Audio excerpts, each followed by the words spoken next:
tons His of state sense. is a disaster, and he doesn't do this. Well, they have the original Alcatraz, so you guys could approve him being able to set one of these up over there. I'm sure the That's secretary would be happy to do that and provide some. My sense is he's probably not going to bite on that, but I don't know that they'd be able to come in at cost because they tried to do this high-speed rail. They spent like 150 billion, no tracks. We've got a privately funded rail in Florida from Miami to Orlando, cost the taxpayer zero, and it's very successful. So just a much different approach between states. Hey, Mr. President, when's the first person checking in this beautiful Alcatraz? He ought to come here and study this because he could learn a lot. When's the first person checking into the room, sir? Tomorrow. Hopefully tomorrow, within the next 24 They have the hours. doctors, they have all the professionals. There's going to be a security sweep because there have been civilians here, so they will sweep this multiple times to make sure there's nothing can be used as weapons or any contraband. And then once that's cleared, then they'll do. So it's really up to Secretary. I know has got people in the queue, and so they'll be ready to receive. I think our viewers at home should know that this is air-conditioned facility. Yes, So it is. if any of the news claims they're keeping them out in the hot, humid South Florida, that is wrong. It's probably 62 degrees in here, or 72. Hey, Yep. Biden wanted me in here, okay? He wanted me. It didn't work out that way, but he wanted me in here. Mr. President, what's your expectation what this will do for the speed and force of deportations? Well, a lot of things, and they're both telling me that these people come in here and they want to go home. And they want to go home, so we immediately send them home, where it's appropriate. Now, if somebody's a real killer, we don't send them anywhere. We put them in maximum security. Look, what we inherited from this guy, this incompetent man, and his administration, which wasn't incompetent, it was radical left, lunatic, communist, whatever you want to say. I know most of them. What we inherited should never, ever be forgotten. They made us do. This is all because of an open border policy where 25 million people flowed in. From all over the world, from prisons, from all over the world they flowed in. For no reason whatsoever. When I left, we had a very powerful border. We had no problem. He opened it up day one. He just opened the border. People couldn't believe it. They were standing there. What did they do? They said, go in. That's it. You look at the first day tapes. They opened it up and they said, go in. And that's where all of this began. But this is an amazing thing that they've done here. But listen, people don't have to come here.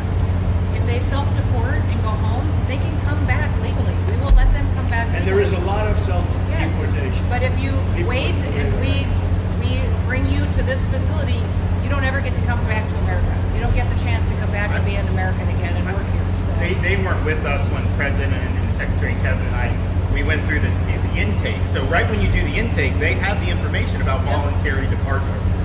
They have the ability. Obviously, you guys are funding that because it's a lot cheaper to do it that way. So even if they get brought to the front doorstep here, they still have an opportunity to just go back voluntarily, and then this way they're How not, fast does that take from the minute that, let's say they get in here and they're like, hey, I want to stay here, I want to go back to... We can put them on a plane that day and take them home. We'll buy their plane ticket, go home, and then they get the chance to come back legally. If they wait and say If we're not they going do to do that, they can come back legally after a period. Mr. President, you've talked recently about the idea of finding some way to get farm workforce and service sector workforce, and I think you've discussed somehow a program of people leaving on a sponsorship and coming right back. Can you give us a little more detail about that and why, in the view of some hardliners, it's not We're going to take amnesty? care of our farmers and hotel workers and various other people. We're working on it right now, and Ron's going to be involved, and you're involved already. So we have a lot of cases where ICE will go into a farm, and these are guys working there for 10, 15 years, no problem. The farmers know. We're going to put it's called farmer responsibility or owner responsibility, but they're going to be largely responsible for these people. And they know these people. They've worked on the farms for 15 years, and all of a sudden. So I have a great, Ron does, Christy does, we have a great feeling for the farmer and for others in the same position. And we're going to give them responsibility for people. And we're going to have a system of signing them up so they don't have to go. They can be here legally. They can pay taxes and everything else. They're not getting citizenship, but they get other things.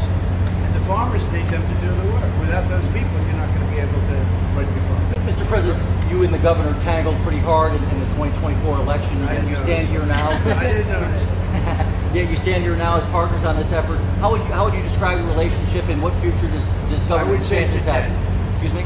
I think it's a 10. maybe 9-9, but it's going to be a couple of little wounds. So maybe it's not. I think we have a 10. Do you think his wife should run for governor? We get along great.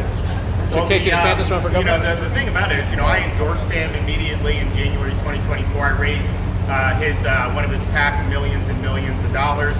And obviously, we saved him a lot of money in Florida because Florida was a deep red state. He didn't even have to do a rally in Florida, whereas 2016 and 20, this was like ground zero. And so we've been, really happy to do that. And then we've worked very well on this and other issues with Florida. And you can call him at any time, and he wants to be helpful for governors. I mean, I can tell you that. We did Hurricane Helene last year. You didn't hear from the president at the time then, but with President Trump, we know immediately. You just make the phone call. Can we ask a Gaza follow-up question? I'm sorry, like another thing you inherited. How firm are you going to be with Netanyahu about ending the war in Gaza? Very firm, but he wants it to. I will tell you. He's coming here next week. He wants to end it too. We had a tremendous success with Iran. Somebody said, "When are you going to sign?" I said, "Sign? They are so bombed out." Did you see the report issued this morning? The place was decimated. It'll be years before anybody even gets down there. So that's not a priority, but we'll have a report and we'll have whatever we want. We'll get whatever we want from Iran. And I think, and I hope they will have a good country. They have massive sanctions right now, biting sanctions. It's going to be very hard for them to do anything with those sanctions. And I look forward to maybe there'll be a time when we get along with them and they can rebuild their country. But is there a point where you tell Netanyahu, like, you've got to end this now, you got to strike a deal? Well, he wants to. I can tell you he wants to, and I think we'll have it. I think we'll have a deal next week. Thank you. That's what I think. Mr. President, did you intend to announce your pick for successor to Jay Powell earlier than say, or as early as say the summer or this fall? Will I do something about who it's going to be? Yes. I don't know. He'd be a good candidate. I do. She'd be a good candidate.